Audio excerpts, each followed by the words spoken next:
Okay, we're a bit further on. Took a lot of shit off, basically. Okie dokie, as I normally say. So that's all the stuff I've took off. Done plenty of cam bolts on these.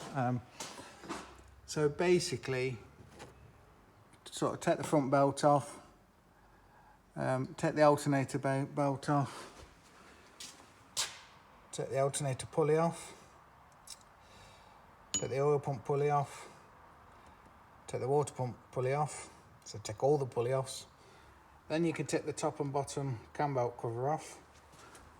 And as you can see, that's the water pump.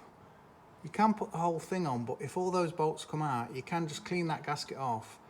Even if you buy a complete one, you can take it in half and just put the half on, because that's just a casing.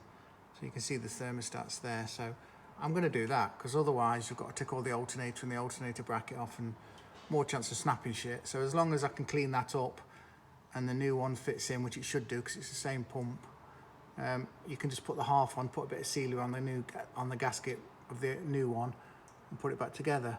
As far as timing goes for the cam belt, I'll just take it down. Oh, this is the water pump. So you couldn't have a more knackered water pump. It's not possible. So clearly that was what was making the noise in the first place. I was forgetting, I was thinking I could do the water pump without doing the cam belt, but I was forgetting you've got to take the oil pump pulley off to get the water pump off. Well, to get the half of the water pump off. If you do it from the front ways, you haven't got to take the cam belt off, but I'm going to do the cam belt anyway, so I figured, well, while I'm in there, I may as well do the cam belt as well, at the same time as the water pump. It's not a big job, then they're both done, because it'd be a bugger if I did the water pump and then the cam belt, the cam belt snaps. So basically, as far as timing it goes, you have a locking tool in there, which goes through straight into a hole in the back of the fuel pump.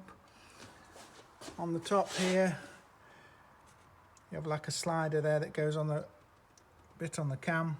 I normally wedge it with a little bit of cable tie or whatever to even it up so it doesn't fall out. And then, I don't know if I can show you that. Yeah, there's an arrow on the flywheel which lines it up. So I'm going to clean everything up and then get the cam belt on and water pump.